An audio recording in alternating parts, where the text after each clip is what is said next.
کبھی کبھی اللہ ہمیں وہ نہیں دیتا جو ہم چاہتے ہیں، کیونکہ وہ جانتا ہے کہ وہ چیز ہمارے لیے خیر نہیں۔ وہ ہمیں توڑتا ہے تاکہ ہمیں جوڑ سکے، وہ ہمیں خالی کرتا ہے تاکہ ہمیں اپنی بہترین نعمتوں سے بھر سکے۔ جب تمہارے دل کی خواہش پوری نہ ہو تو سمجھ لینا کہ اللہ تمہیں کسی بڑی آزمائش سے بچا رہا ہے۔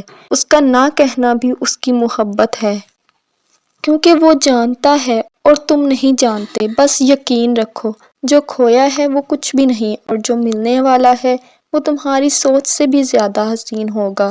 اللہ کو تمہارے وہ آنسو بہت عزیز ہیں جو تم تنہائی میں بہاتے ہو، جب دنیا تمہیں ہنستا ہوا دیکھتی ہے مگر تمہارا دل رو رہا ہوتا ہے۔ وہ تمہاری خاموش سسکیوں کو سنتا ہے۔ یاد رکھو، تہجد کے وقت کی گئی دعا اور سجدے میں گرنے والا ہر آنسو عرش تک جاتا ہے۔ اللہ تمہارے صبر کو دیکھ رہا ہے، وہ تمہاری تڑپ کو محسوس کر رہا ہے۔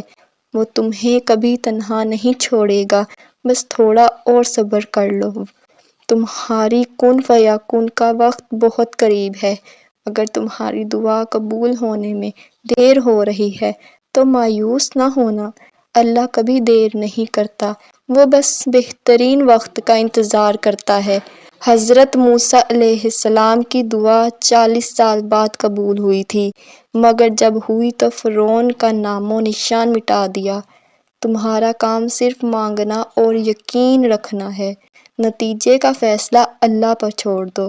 وہ تمہیں تب نوازے گا جب وہ چیز تمہارے حق میں سب سے بہتر ہوگی۔ اس کی تاریخ میں بھی تمہارے لیے کوئی نہ کوئی حکمت چھپی ہے۔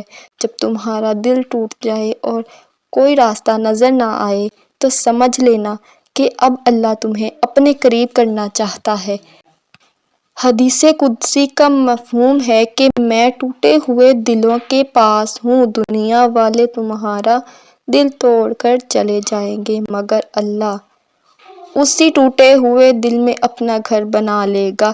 وہ تمہیں اس تکلیف سے نکال کر سکون کی ایسی وادی میں لے جائے گا جہاں تمہیں یاد بھی نہیں رہے گا کہ تم کبھی روئے تھے۔